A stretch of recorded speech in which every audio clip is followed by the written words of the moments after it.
Fleet Admiral Zorkin of the Galactic Federation stood on the command deck of his flagship, the Eternal Judgment.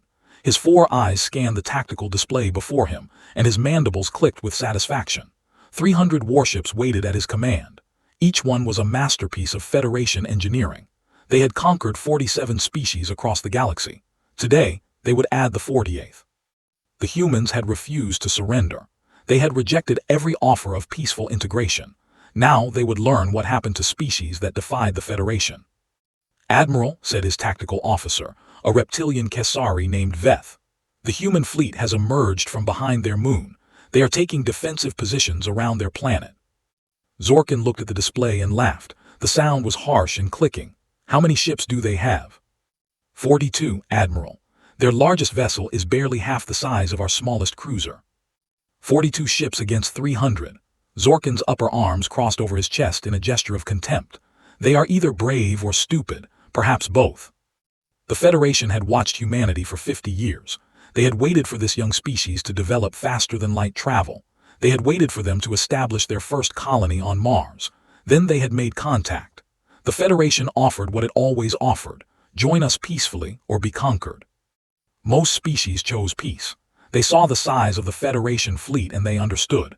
They gave up their governments, their cultures, their independence. They became subjects of the great galactic order. But the humans had said no. Their leader, a woman named President Chen, had looked directly at the Federation ambassador and spoken words that still echoed through the galaxy. "We will not bow," she had said. "We will not kneel. We are human beings and we will decide our own future." Zorkin had been disappointed. He preferred peaceful conquest. It was cleaner, but he was not surprised. He had studied humanity. He knew they were a violent species. They had fought countless wars among themselves. They had created weapons capable of destroying their own planet. They were dangerous, these humans. That was why the Federation had decided to conquer them now, before they grew any stronger. "Open a communication channel," Zorkin ordered. "I will give them one last chance." The main screen flickered, and then a human face appeared. It was a man with gray hair and hard eyes. He wore a simple uniform with no decorations except a single star on each shoulder. "I am Fleet Admiral Zorkin of the Galactic Federation," Zorkin said. "You must be the commander of this collection of ships."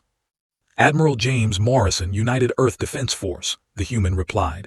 His voice was calm, too calm for someone facing destruction. "What do you want?"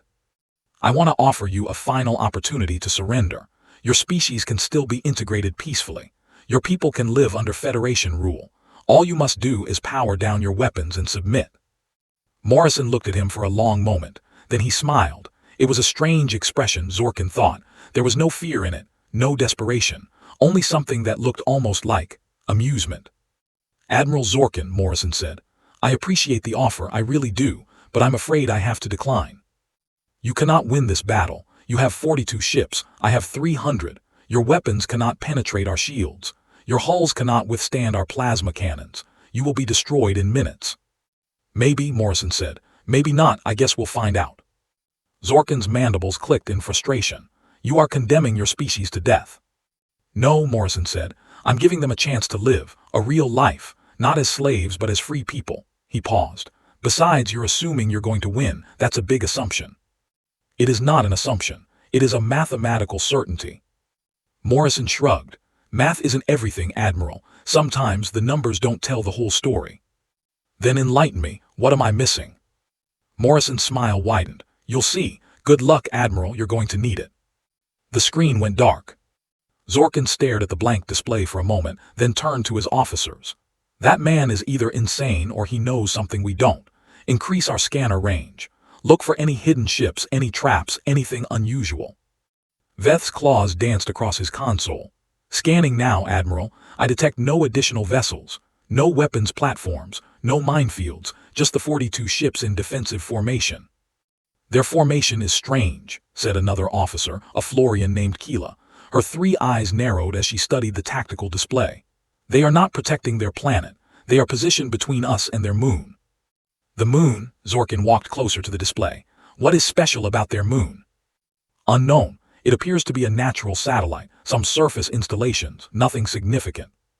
Zorkin considered this. The humans were clever. Everyone knew that. They had advanced from simple stone tools to interstellar travel in less than 50,000 years. That was remarkably fast for a species. Some in the Federation had argued for their immediate destruction, fearing what they might become if given time to grow. But the High Council had decided on conquest instead. Humanity had resources the Federation wanted. Their planet was rich in rare minerals. Their population would provide a useful labor force. And their military technology, while primitive, showed creative thinking that could be adapted for Federation use. Move the fleet into attack position, Zorkin ordered. Standard invasion pattern. I want this over quickly. 300 ships began to move. They spread out in a wide arc, approaching Earth from multiple angles. The plan was simple. Overwhelm the human fleet with superior numbers. Destroy any ship that resisted. Force the planet to surrender. The human ships did not move to intercept. They held their position, a thin line of metal between the Federation fleet and their moon. Weapons range in 5 minutes, Admiral, Veth reported. Zorkin watched the human ships on his display. They were small, crude things. Their hulls were made of simple steel alloys. Their engines burned chemical fuels. Their weapons were primitive projectile launchers and basic laser systems. Against Federation technology, they should last no more than a few minutes. And yet, something bothered him. Morrison's confidence, the strange positioning, the lack of any apparent fear. Scan the moon again, Zorkin ordered. Maximum detail. Veth adjusted his instruments.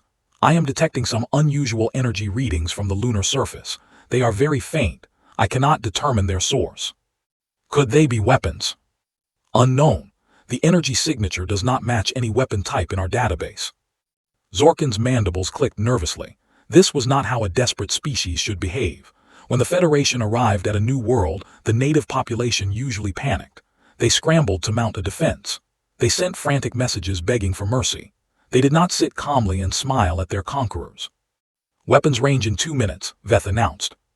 All ships lock weapons on human vessels. Prepare to fire on my command. Across the void, 300 Federation warships powered up their plasma cannons. Green lights glowed along their hulls as the weapons charged. In 90 seconds, they would unleash a storm of fire that would reduce the human fleet to burning wreckage. Morrison's face appeared on the screen again. He had not requested the communication. He had somehow bypassed the Federation's systems. Admiral Zorkin, he said, I want you to pay very close attention to what happens next, because what you're about to see has never been done before, not by any species in the galaxy, not in all the thousands of years the Federation has existed. What are you talking about? Zorkin demanded. You came here thinking you understood us. You thought we were just another primitive species waiting to be conquered. You thought your numbers and your technology made you superior. Morrison's eyes were hard now. All trace of amusement was gone. You were wrong. Weapons range in 60 seconds, Veth said, his voice uncertain. You studied us for 50 years, Morrison continued. You watched our wars, you analyzed our weapons, you calculated our strength, but you missed something important. You missed the most human thing about us. And what is that? Morrison leaned forward. We never ever give up, and we always find a way. The screen went dark again. Zorkin opened his mouth to give the order to fire, but before he could speak, something impossible happened. The moon lit up. Massive energy beams erupted from the lunar surface. Dozens of them, hundreds of them. They were not aimed at the Federation fleet. They were aimed at something behind the fleet, out in deep space. What is happening? Zorkin shouted. What are they firing at? Veth's claws trembled as he read his instruments. Admiral, they are not firing weapons. They are, I don't understand. They appear to be creating some kind of portal, multiple portals, all around our fleet. Before Zorkin could respond, space itself began to tear apart. Rifts appeared in the darkness, swirling holes of light and energy, each one large enough to swallow a battleship. They materialized all around the Federation fleet, surrounding them on every side. And from those rifts, ships began to emerge. Human ships. Not the small, crude vessels that waited near Earth. These were massive. These were warships the likes of which Zorkin had never seen. They poured out of the portals in an endless stream, their hulls gleaming with advanced technology. Impossible, Keela whispered. This is impossible. But it was happening. In less than a minute, the Federation fleet found itself surrounded by over 1,000 human warships. Each one was larger than a Federation cruiser. Each one bristled with weapons that glowed with strange energy. Morrison's face appeared on the screen one final time. Admiral Zorkin, he said, I'd like you to meet the United Earth Defense Force, the real one. We've been building this fleet for 30 years in secret shipyards on the far side of the galaxy. We knew you were coming. We've known for a long time, and we've been preparing. Zorkin stared at the display. His fleet was surrounded, outnumbered, outgunned. How, he managed to ask, how is this possible? I told you, Morrison said. You didn't understand us. You thought you were hunting primitive creatures, but we've been hunting you. The human admiral leaned back in his chair, his expression calm. So now, Admiral Zorkin, I'm going to give you the same choice you gave us. You can surrender peacefully and your crews will be treated well, or you can fight and you will be destroyed. Zorkin looked at the tactical display. The human ships had locked their weapons on his fleet. Their targeting systems were painting every Federation vessel. You have 60 seconds to decide, Morrison said. I suggest you use them wisely. Part 2. 60 seconds. Zorkin had been a fleet admiral for 40 years. He had commanded invasions of 17 worlds. He had never once considered surrender.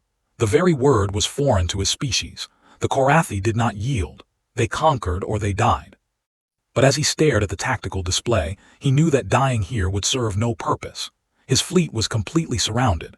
The human ships had emerged from their portals in perfect formation, their weapons already locked on his vessels. If he ordered an attack, his 300 ships would be destroyed in minutes.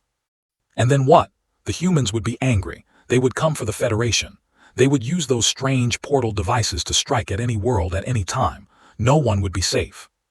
No, he had to survive. He had to warn the High Council. All ships power down weapons, Zorkin ordered. His voice was heavy with shame.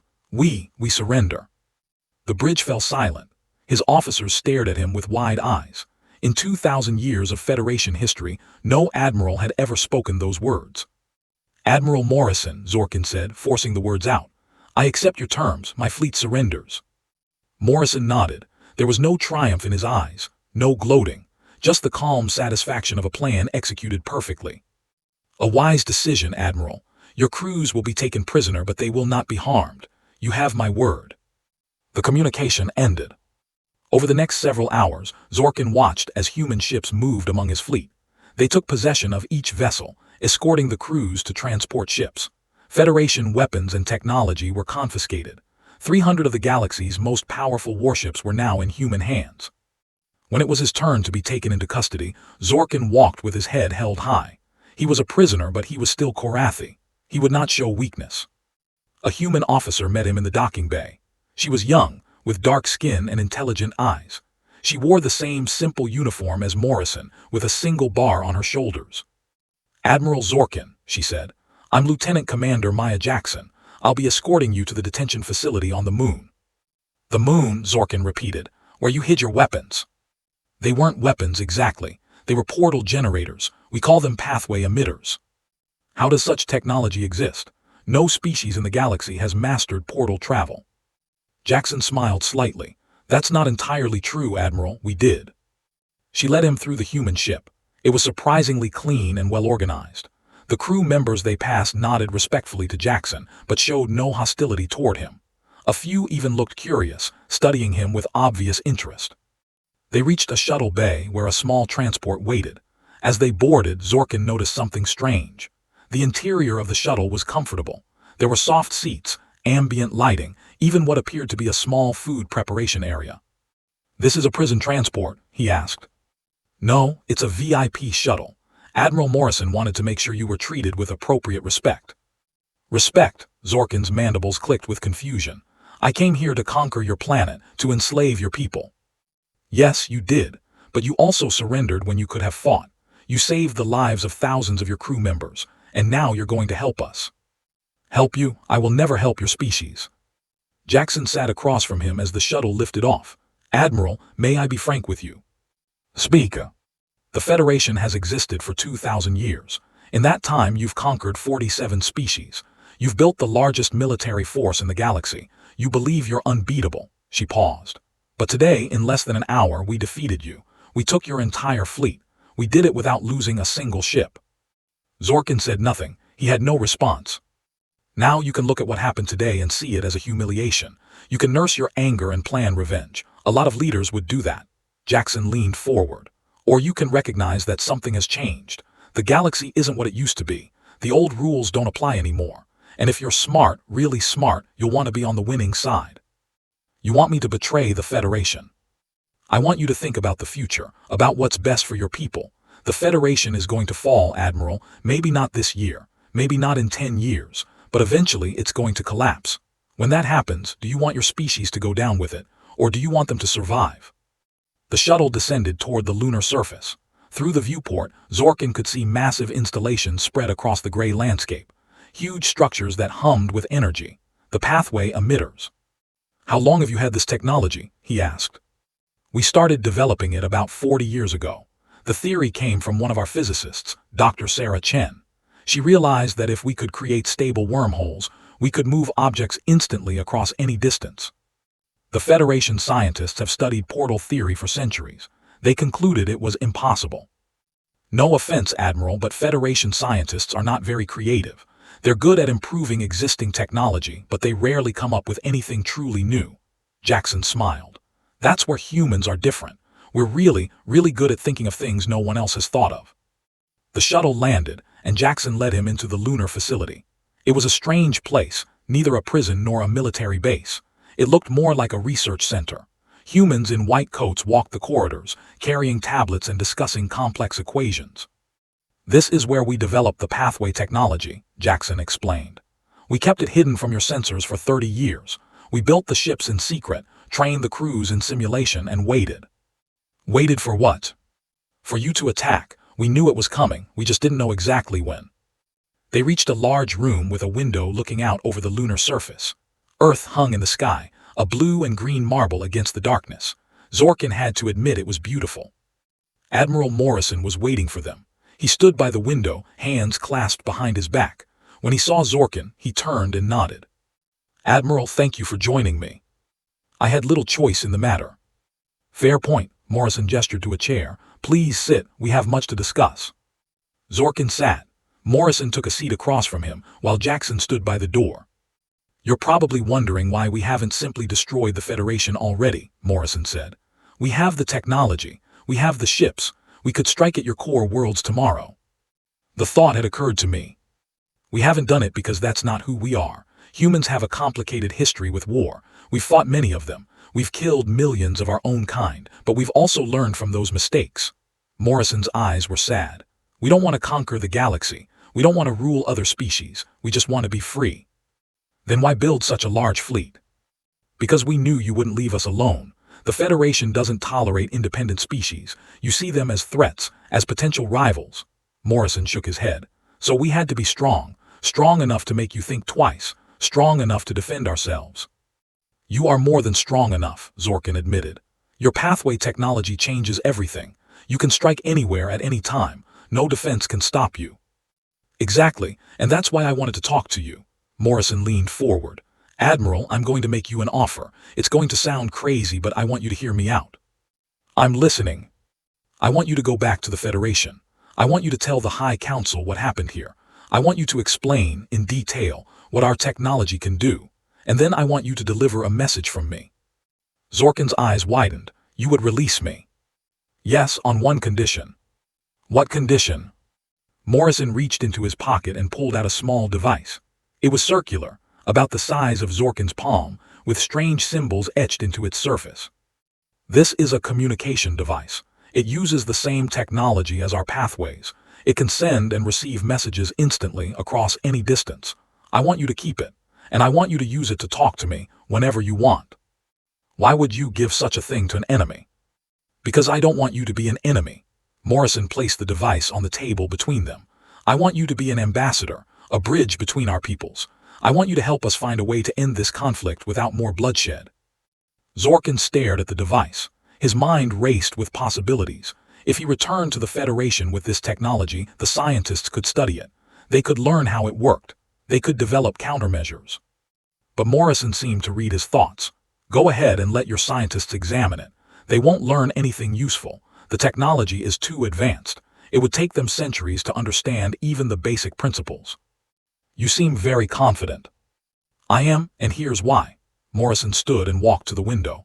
Admiral, humanity spent 50 years watching the Federation.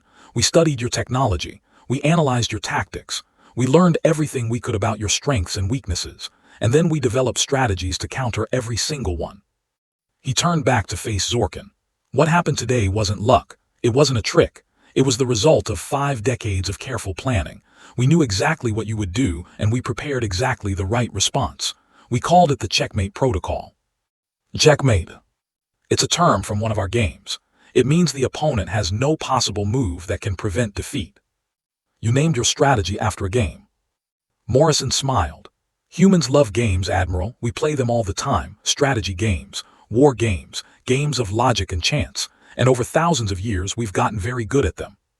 He sat back down. The Federation has been playing the same game for 2,000 years. Conquer the weak. Absorb the strong. Expand, expand, expand. It worked because no one ever challenged the rules. But we're not playing your game, Admiral. We're playing ours. And in our game we always find a way to win. Zorkin was silent for a long moment. He thought about everything he had seen today. The hidden fleet. The portal technology. The perfect execution of the trap. It was beyond anything the Federation had ever faced. What is your message for the High Council? He finally asked. Morrison's expression became serious. Tell them this: humanity offers peace. Real peace between equals. No conquest. No subjugation. Just two peoples learning to coexist in a vast galaxy. And if they refuse, then tell them what happened to your fleet. Tell them about the 1,000 ships that appeared from nowhere. Tell them that those ships are just the beginning. Morrison's voice hardened. Tell them that if they come for us again, we will not simply defend ourselves. We will end the Federation, not with armies, not with invasion.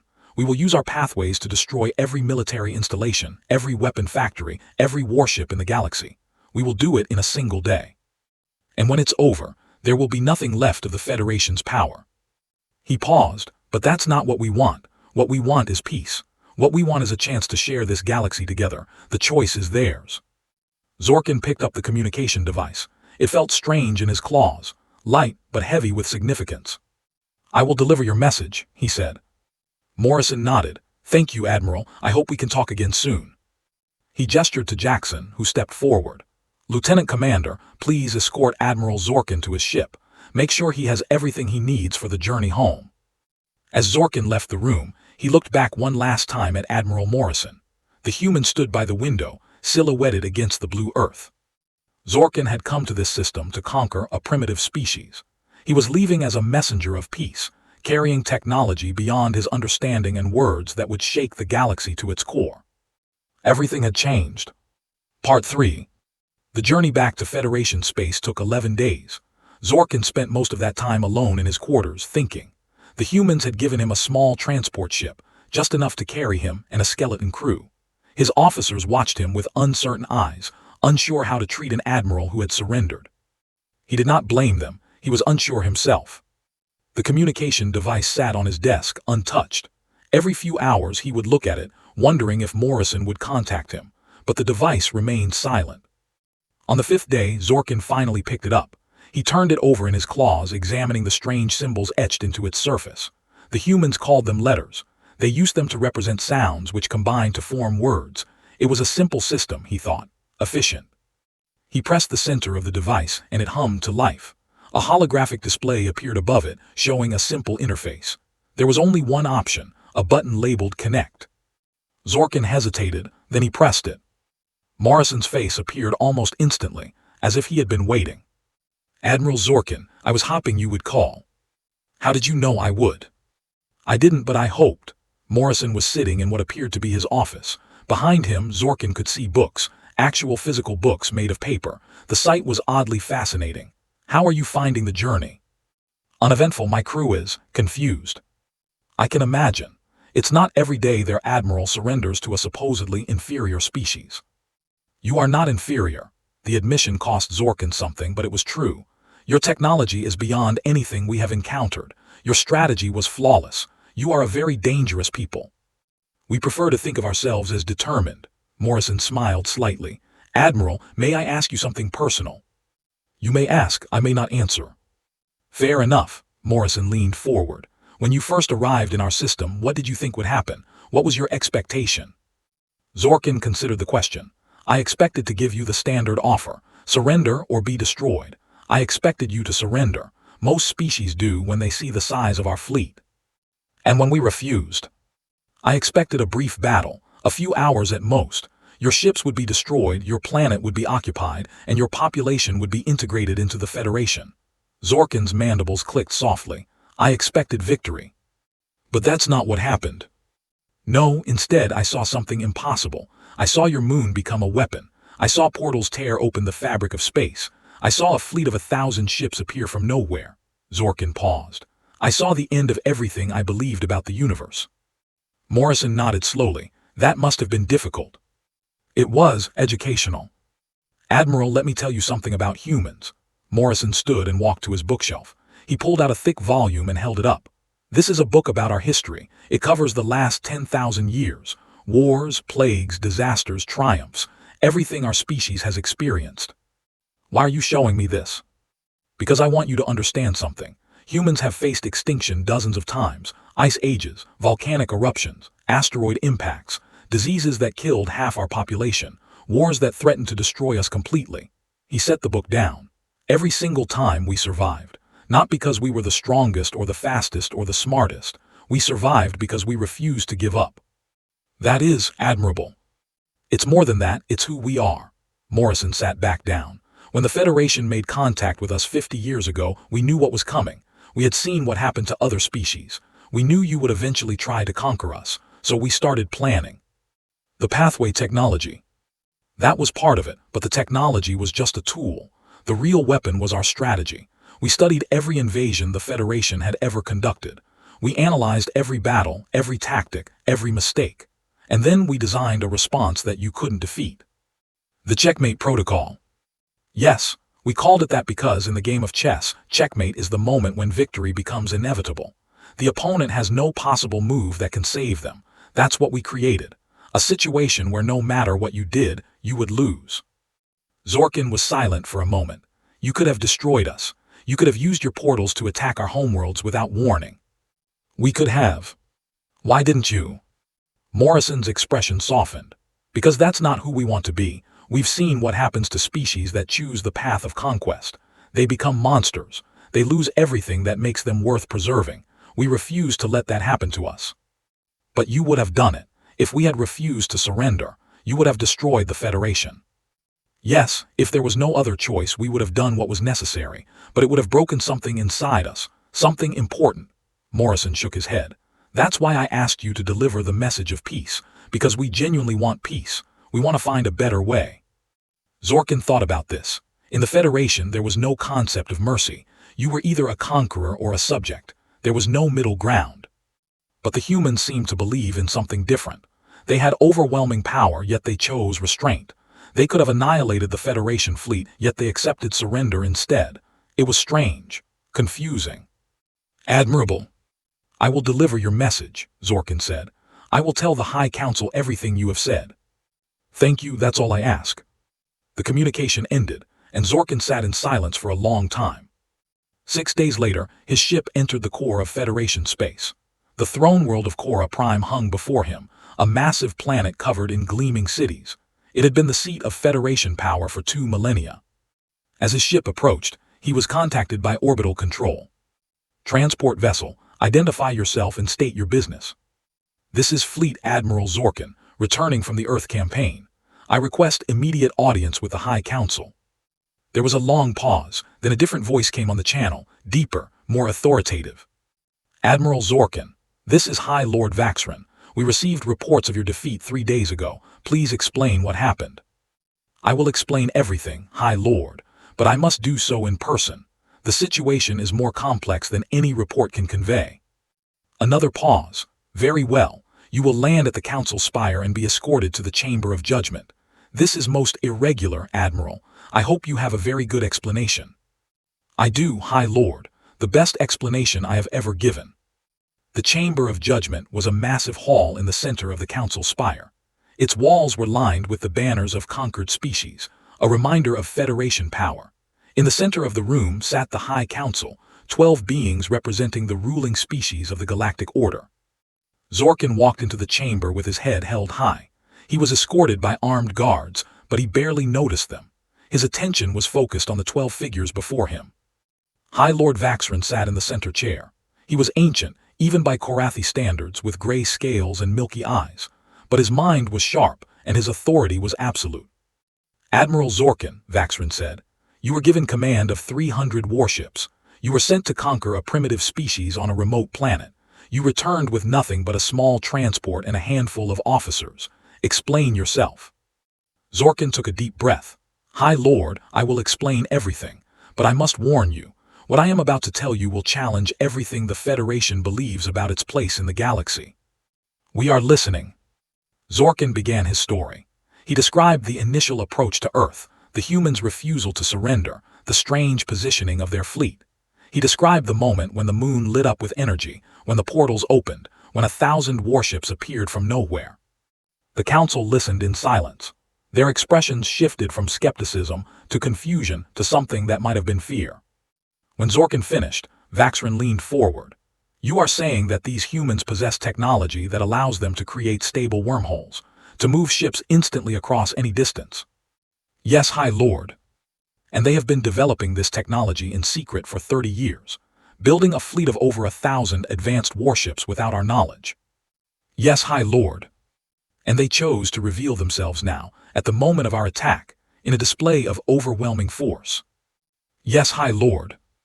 Vaxrin sat back, his claws tapped against the arm of his chair. "Admiral, do you understand what you are describing? If this is true, the humans have the capability to destroy the Federation. They could strike at any world at any time. No defense could stop them." "I understand completely, High Lord. I have seen their power with my own eyes."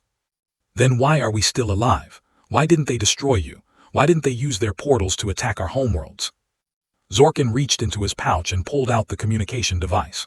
"Because they want peace, High Lord. They sent me back to deliver a message." He placed the device on the floor before the council. It hummed to life, projecting a holographic image of Admiral Morrison. "Greetings, High Council of the Galactic Federation," Morrison said. "My name is James Morrison, Admiral of the United Earth Defense Force.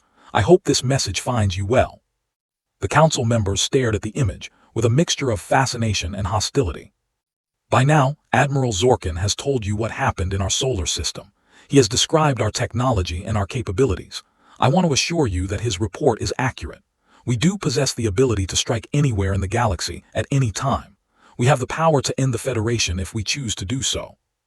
Morrison paused. "But we don't want to do that. What we want is peace. True peace between equals, not conquest, not subjugation. Just two peoples learning to share a very large galaxy." He leaned forward. "We know this is an unusual request. The Federation has never accepted an equal relationship with any species. But we believe you can change. We believe the galaxy can be better than it has been. And we believe you're smart enough to recognize a good opportunity when you see one." Morrison's expression became serious. "We're offering you a choice, High Council. You can accept our offer of peace. You can recognize humanity as an equal power. You can begin the process of building a new kind of relationship between our peoples." He paused. "Or you can refuse. You can try to develop countermeasures against our technology. You can build new fleets. You can attempt to destroy us. But I want you to understand what will happen if you make that choice." Morrison's voice hardened. "We will not wait for you to attack. If you choose war, we will strike first. We will use our pathways to appear in the heart of your territory without warning. We will destroy every military installation, every weapon factory, every warship in the Federation. We will do it in a single day. And when it's over, your empire will be nothing but ruins." He let the words hang in the air. Then his expression softened. "We don't want that. Nobody wins in that scenario, but we will do what we must to protect ourselves. That is not a threat, it is a promise." He paused. "The choice is yours. I hope you make the right one." The hologram faded. The chamber fell silent. Zorkin looked up at the council. "That is the message, High Lords. The humans offer peace or war. There is no middle ground." High Lord Vaxrin's claws had stopped tapping. His ancient eyes stared at the spot where Morrison's image had been. "Leave us, Admiral," he said quietly. "We must discuss this among ourselves." Zorkin bowed and left the chamber. The doors closed behind him with a heavy sound. He did not know what the council would decide, but he knew, with absolute certainty, that the galaxy would never be the same. Part 4. The council debated for 3 days. Zorkin waited in a guarded apartment in the spire, forbidden to leave but provided with every comfort. He spent his time reviewing reports from across the Federation, trying to understand how the news of his defeat was being received. The reactions varied. Some species were terrified. A new power had emerged, one capable of defeating the Federation's mightiest fleet. They whispered about the end of the old order, about chaos and destruction. Others were quietly hopeful. These were the conquered peoples, the species that had been integrated against their will. They had heard rumors of humanity before, a species that refused to bow, a species that fought back. Now those rumors had become reality. Zorkin found himself studying humanity more closely than ever. He accessed every piece of information the Federation had collected over 50 years. Their history, their culture, their art and literature and music. What he found was surprising. Humans were not simply warriors. They were creators. They built beautiful things. They wrote stories that made him feel emotions he could not name. They composed music that stirred something deep in his chest. They were complicated, these humans, capable of great cruelty and great kindness. They had committed terrible acts against each other, but they had also shown remarkable compassion. They were everything the Federation was not. On the fourth day, Zorkin was summoned back to the Chamber of Judgment. The council was assembled, but something was different. The banners of conquered species still lined the walls, but there was a new presence in the room. A holographic display had been set up in the center of the floor. It showed Admiral Morrison, sitting in his office on Earth's moon. "Admiral Zorkin," High Lord Vaxrin said, "thank you for your patience. The council has reached a decision." Zorkin bowed. "I'm ready to hear it, High Lord." Vaxrin looked at the hologram of Morrison. "Admiral Morrison, on behalf of the Galactic Federation, I wish to discuss the terms of your offer." Morrison nodded. "I'm listening, High Lord." "We have debated your proposal extensively. Many on this council wish to reject it outright. They argued that accepting peace would be seen as weakness, that the Federation cannot negotiate with any species as an equal." "I understand that perspective," Morrison said, "and I respectfully disagree with it." "As do I." Vaxrin's words surprised everyone in the chamber, including Zorkin. "After much consideration, I have come to believe that the Federation's approach to other species has been flawed." A murmur ran through the council. Several members shifted uncomfortably in their seats. "For 2,000 years we have conquered and absorbed. We have built the largest empire in galactic history, but what have we created? A collection of subjects who serve us out of fear, not loyalty. Species who resent us, who plot against us, who wait for any opportunity to rebel." Vaxrin's voice was tired. "Your appearance, Admiral Morrison, has shown us the truth. We are not as powerful as we believed, and our empire is not as stable as we pretended." Morrison listened without interruption. His expression was unreadable. "The council has voted," Vaxrin continued. "The result was not unanimous, but the majority has agreed. The Federation will accept your offer of peace." Zorkin felt a wave of relief wash over him. It was not a feeling he expected. "However," Vaxrin said, "there are conditions." "I assumed there would be," Morrison said. "Please go on." "First, the Federation requires guarantees. We need to know that humanity will not use its portal technology against us. We need some form of assurance." "What kind of assurance did you have in mind?" "An exchange of hostages, important figures from both sides, held in the other's territory. This is traditional in Federation diplomacy." Morrison shook his head. "That's not acceptable. We don't take hostages, but I understand your concern. How about this instead? We'll share some of our medical technology with you. Treatments for diseases that affect several of your member species. Things we've developed that could save millions of lives." The council members murmured among themselves. Medical technology was valuable, very valuable. "Why would you offer such a thing?" Vaxrin asked. "Because it demonstrates our good faith, and because helping people is the right thing to do." Morrison smiled slightly. "We're not monsters, High Lord. We're just people who want to live in peace." Vaxrin nodded slowly. "Very well, what is your second condition?" "Actually, I was hoping you would tell me yours first." "Our second condition involves the human fleet. We need to know its full capabilities. We need to understand the extent of your military power." "That's reasonable. We'll provide you with general information about our forces. We won't give you everything, of course. Some things need to remain classified, but enough to demonstrate that we're not a threat as long as the peace holds." "And if the peace fails?" Morrison's expression became serious. "Then you'll see our full capabilities, but by then it will be too late to do anything about it. That's why I strongly recommend we make this peace work." The negotiations continued for several hours. Terms were discussed, modified, argued over, and eventually agreed upon. By the end, the basic framework of a treaty had been established. The Federation would recognize humanity as an independent power, equal in status to the Federation itself. Trade agreements would be negotiated. Cultural exchanges would be permitted. Both sides would refrain from military aggression. It was unprecedented. In 2,000 years, the Federation had never agreed to anything like this. But then, they had never faced a species like humanity. When the final terms were agreed upon, High Lord Vaxrin stood. Admiral Morrison, this day marks a new era for the galaxy. I cannot say what the future will bring, but I hope, for the sake of all our peoples, that it will be better than the past. I hope so too, High Lord, I truly do. The hologram faded. The council rose from their seats and began to disperse, but Zorkin noticed that many of them looked relieved, as if a great weight had been lifted from their shoulders. He understood the feeling. Later that day, Zorkin was called to a private meeting with High Lord Vaxrin. They met in a small chamber overlooking the capital city.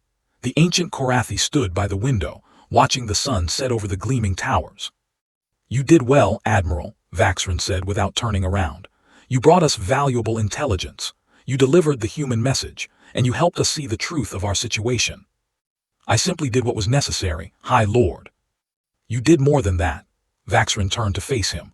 "You could have fought to the death. You could have refused to surrender and your name would have been honored as a martyr. Instead, you chose to live, to learn, to understand. The humans, they are not what I expected." "No, they are something new." Vaxrin walked to a table and poured 2 glasses of a dark liquid. He handed one to Zorkin. "What do you think of them, Admiral? Your honest opinion." Zorkin considered the question carefully. "I think they are the most dangerous species in the galaxy. Their technology is beyond anything we have. Their strategy is flawless. Their determination is absolute. And yet they chose peace. Yes, that is what confuses me most. They had every reason to destroy us. We came to enslave them. We threatened their world, their families, their entire species. And still, they offered mercy." Vaxrin nodded slowly. "I have been thinking about that as well. The Federation has always viewed mercy as weakness. We believe that only the strong survive and the strong must be ruthless." He paused. "But the humans are strong and they are not ruthless. Perhaps we were wrong." "High Lord, the humans have shown us something important, Admiral. They have shown us that there is another way, that you can be powerful without being cruel, that you can win without destroying." Vaxrin drank deeply from his glass. "I am very old, Zorkin. I have led the Federation for over 300 years. In all that time, I never questioned our methods. I never asked if there was a better way. And now I wonder what we might have built if we had been different, if we had offered friendship instead of conquest, if we had learned from other species instead of absorbing them." Vaxrin shook his head. "It is too late for me, but perhaps it is not too late for the Federation." He set down his glass and looked at Zorkin with ancient, tired eyes. "I want you to be our ambassador to humanity, Admiral. I want you to go to Earth and learn everything you can about these people. Their culture, their history, their way of thinking. I want you to build a real relationship with them, not just a treaty on paper." Zorkin was stunned. "High Lord, I am a military officer. I know nothing of diplomacy." "You know more than you think. You have already formed a connection with Admiral Morrison. He trusts you enough to give you that communication device. That is worth more than all the diplomatic training in the galaxy." "But my career, my reputation." "Your career will be to help save the Federation. Your reputation will be as the one who built peace between 2 great powers." Vaxrin placed a hand on Zorkin's shoulder. "This is not a punishment, Admiral. This is an honor, perhaps the greatest honor I have ever given anyone." Zorkin stood in silence for a long moment. He thought about everything that had happened. The battle, the surrender, the journey home, the negotiations. He thought about Morrison's face on the communication device, about Lieutenant Commander Jackson's words on the shuttle, about the humans and their strange, complicated way of seeing the world. "I accept, High Lord," he said finally. "I will go to Earth. I will be your ambassador." Vaxrin smiled. It was a rare expression for a Korathi, and it transformed his ancient face. "Good, I knew you would make the right choice." He walked back to the window. "The ship leaves tomorrow. There is much to prepare." Zorkin bowed and turned to leave, but at the door he paused. "High Lord, may I ask you something?" "Of course." "Do you truly believe the Federation can change? After 2,000 years of conquest, can we really become something different?" Vaxrin was silent for a long time. When he spoke, his voice was soft. "I don't know, Admiral, but the humans have given us a chance, and that is more than we deserve." He looked out at the setting sun. Perhaps that is the most human thing of all. They give second chances, even to those who don't deserve them. Zorkin nodded slowly. Then he left the chamber and began to prepare for his journey to Earth. Part 5. 1 year later, Zorkin stood on a balcony overlooking the city of New Geneva. It was the human capital, a sprawling metropolis of towering buildings and green parks and rivers that sparkled in the sunlight. He had lived here for 11 months now, and still the sight took his breath away. Humanity had welcomed him, not with parades or celebrations but with something better, with normalcy, with everyday kindness. The humans treated him like a person, not like a curiosity or a former enemy. He had learned so much about their history, their art, their science, their dreams. He had attended concerts and museums, universities and sporting events. He had eaten their food, some of it delicious, some of it terrifying, and learned their languages, all 7,000 of them, though he focused on English and Mandarin. And he had made friends. Admiral Morrison had become one of them. They met regularly, sometimes for official business, sometimes just to talk. Morrison was a good man, wise and compassionate and deeply committed to peace. Zorkin had come to respect him greatly. Lieutenant Commander Jackson had become another friend. She had been promoted to full commander and assigned as his official liaison. They worked together every day, navigating the complex relationship between human and Federation cultures. But Zorkin's closest friend was unexpected. Her name was Dr. Sarah Chen, and she was the physicist who had invented the pathway technology. She was 87 years old, with white hair and bright eyes, and a mind that moved faster than light. She had invited him to her laboratory on the 3rd day of his visit. "I want to show you something," she had said, "something important." She had led him to a viewing chamber overlooking the main pathway emitter. It was a massive structure, kilometers wide, humming with energy that made his scales tingle. "Beautiful, isn't it?" she had said. "It is impressive. I built it to save my species, but I always hoped it would do more than that. I hoped it would change the way we think about each other, all of us, human and alien alike." "What do you mean?" She had smiled, that patient smile of someone explaining something important to a child. "The pathway technology doesn't just move ships, Admiral. It connects points in space. It makes the distant close. It makes the separate joined." She had looked out at the emitter. The universe is vast and mostly empty. For billions of years, species have been born, lived, and died without ever meeting each other. But now we have a way to change that. Now we can reach out across the void and touch someone new. The Federation used travel to conquer. Yes, and we could have done the same. We could have used the pathways to become the greatest empire the galaxy has ever seen. She shook her head. But that wasn't the point. The point was never power. The point was connection. Zorkin had thought about her words many times since that day. Connection. It was such a simple concept, but it contained multitudes. Now, standing on his balcony, he watched as a transport ship descended from the sky. It carried the first official trade delegation from the Federation core worlds. Merchants and diplomats and scholars, come to begin the work of building a new relationship. A year ago, such a thing would have been unthinkable. The Federation did not trade with other species. It absorbed them. It took what it wanted and gave nothing in return. But everything had changed. The treaty between humanity and the Federation had held, more than held. It had grown. Each month brought new agreements, new exchanges, new opportunities for understanding. Human doctors traveled to Federation worlds to share their medical technology. Federation scientists visited human universities to learn about pathway physics. Cultural ambassadors from both sides worked to build bridges between vastly different societies. It was not easy. There were setbacks, arguments, misunderstandings that sometimes threatened to become crises, but always somehow the peace held. Zorkin believed he knew why. It was because both sides wanted it to work. The humans wanted it because they genuinely believed in peace. The Federation wanted it because they had seen what happened when humanity was threatened. The Checkmate Protocol. That name still echoed through the Federation's military academies. It had become a case study in strategic planning, taught to every officer as an example of what a truly advanced civilization could achieve.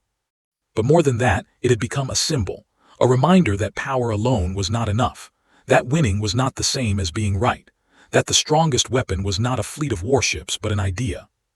Zorkin's communication device hummed. He pulled it from his pouch and saw Morrison's face appear on the display. "Admiral, I hope I'm not interrupting." "Not at all. I was just watching the trade delegation arrive." "Exciting times. Hard to believe it's been a year." Indeed, much has changed. Morrison smiled. I wanted to let you know something. The Council has approved my proposal. Zorkin's hearts beat faster. The Joint Exploration Initiative. That's the one. Starting next month, human and Federation ships will work together to explore the uncharted regions of the galaxy. Equal partners, shared discoveries. It was everything Zorkin had been working toward, a symbol of the new relationship, proof that former enemies could become true allies. That is wonderful news, Admiral, truly wonderful. There's more. The Council has asked me to command the first joint expedition, and they've suggested that you accompany me as the Federation's representative. Zorkin was speechless. To explore unknown space alongside humans, to witness new discoveries together, to show the galaxy what was possible when species chose cooperation over conflict. I would be honored, he said finally. Good, I was hoping you'd say that. Morrison's smile widened. I think this is going to be the beginning of something special, Zorkin, something that will change everything. Zorkin nodded. He thought about the journey that had brought him here, the defeat that had felt like the end of everything, the surrender that had saved his life, the message that had changed the galaxy. And he thought about the humans, their strange, wonderful, complicated species, their determination, their creativity, their refusal to give up, even when faced with impossible odds. They had won the war without fighting it. They had defeated the Federation without destroying it. They had offered mercy to those who had come to enslave them. And in doing so, they had shown the galaxy that there was another way. Admiral Morrison, Zorkin said, do you remember what you told me that first day on the moon? You said that humans never give up and they always find a way. I remember. I have spent a year living among your people. I have studied your history, your culture, your way of thinking, and I believe I finally understand what you meant. Oh, what do you think it means? Zorkin looked out at the city below. The human city, filled with human lives, human dreams, human possibilities. It means that no matter what obstacle you face, you believe there is a solution. No matter how dark the situation, you believe there is hope. No matter how powerful your enemy, you believe victory is possible. He paused. It is not about arrogance or foolishness. It is about faith. Faith in yourselves, faith in each other, faith in the future. Morrison was quiet for a moment. When he spoke, his voice was soft. That's a beautiful way of putting it, Zorkin. I'm not sure I could have said it better myself. I have had good teachers. Morrison laughed. Flattery will get you everywhere, Admiral. I'll see you next month for the expedition launch. Take care of yourself until then. The communication ended. Zorkin placed the device back in his pouch and stood in silence, watching the sun set over New Geneva. He thought about the future, about the joint expeditions that would explore unknown stars, about the trade agreements that would link human and Federation worlds, about the cultural exchanges that would help both species understand each other better. He thought about the children who would grow up in this new galaxy. Human children and Korathi children and children of 100 other species, learning about each other, playing together, building friendships that would last lifetimes. He thought about the wars that would not be fought, the species that would not be conquered, the civilizations that would flourish instead of falling. And he thought about the moment when everything changed, when a desperate gamble had paid off, when a strategy designed in secret had proven absolutely unbeatable. The humans called it the checkmate protocol, but Zorkin had come to think of it differently. He called it hope. The sun dipped below the horizon, painting the sky in shades of orange and gold. In the distance, the pathway emitter hummed with the energy of 1,000 possible futures. Zorkin, once a conqueror, now an ambassador, turned and walked back into his apartment. Tomorrow would bring new challenges, new opportunities, new chances to build something better. And for the first time in his long life, he looked forward to seeing what came next. Because if he had learned anything from the humans, it was this. No matter how impossible the situation seemed, there was always a way forward. There was always hope. And that, he realized, was the most human thing of all.